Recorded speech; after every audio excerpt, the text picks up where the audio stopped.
Hi everyone, I'm Jim Rosenberg. I'm the head of social media here at the World Bank.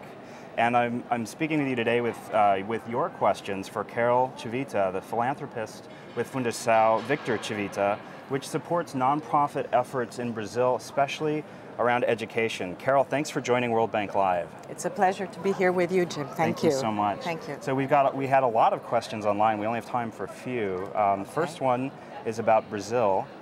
In what ways do you see philanthropy in Brazil attempting to break down different silos and sectors? In other words, people being able to work together across different kinds of organizations and topics. Okay. My personal experience as a philanthropist and from the people I have met who are involved in philanthropy, basically the intent is to do good. This is what the main issue is, doing good.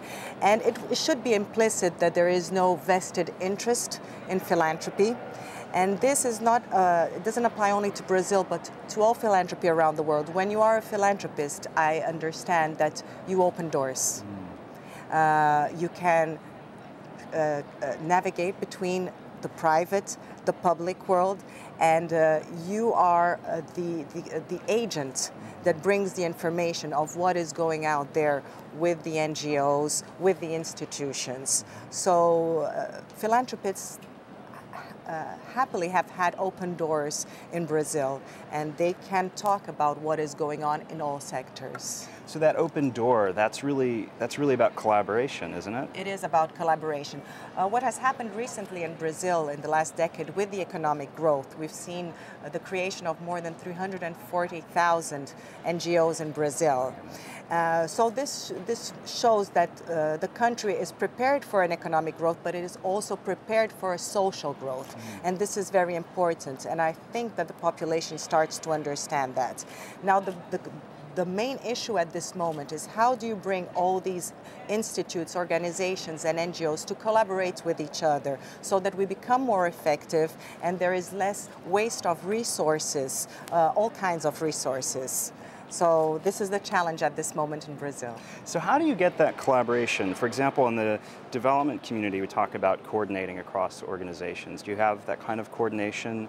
You know, is there a big organization like that in Brazil that coordinates? What you have today in Brazil is an institute called GIFI, but it is basically focused on foundations, family foundations, corporate foundations. What we still don't have, or we're starting to have, is a network, an association of the NGOs. We have a Bongi, which is dedicated to the NGOs, but as I said, there's so many operating in such different fields and causes at this moment that we have to find a structure on the short term so that all this movement, the social movement, is not wasted and lost within the next years, because there's a lot of potential going on right now.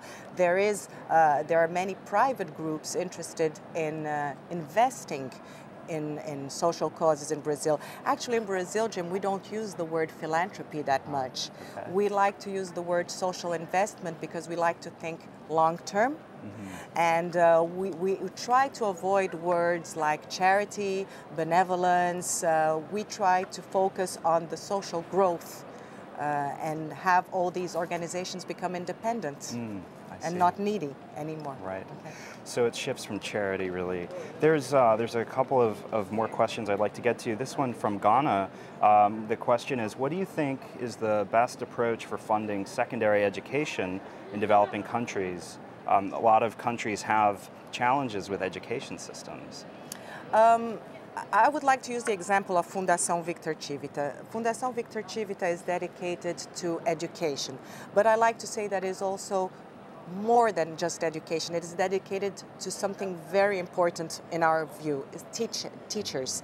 So Fundação Victor Civita distributes 1 million magazines for teachers from north to east of Brazil, all over Brazil, helping them acquire better skills for classroom. So I personally believe that any kind of funding that is devoted to teachers and their teaching skills is the way to go in this area. So our last question today comes from Cameroon. And the question is, what are some ways to improve access to quality education, especially for engineering, medical sciences, the hard sciences? How could this be achieved through philanthropy without taking students out of their home country? This is probably a really big issue. I still believe that what you have to prepare is you have, the thing is how you avoid getting the students out of the country. Well, definitely this is something a country should not want, having their students leave to study abroad. So again, the same thing applies as the other question. I think that investing in universities, investing in teachers, having them travel and acquire better education, they can come back and be more proactive in their own communities and universities. So I don't think that the focus should be specifically on the students, but the people, the vehicles that are bringing the information to the students. Okay. Well, Carol Civita, thank you for sharing your thoughts today, and I'm sure the conversation will continue online. I'm Jim Rosenberg. Thanks for joining us for World Bank Live.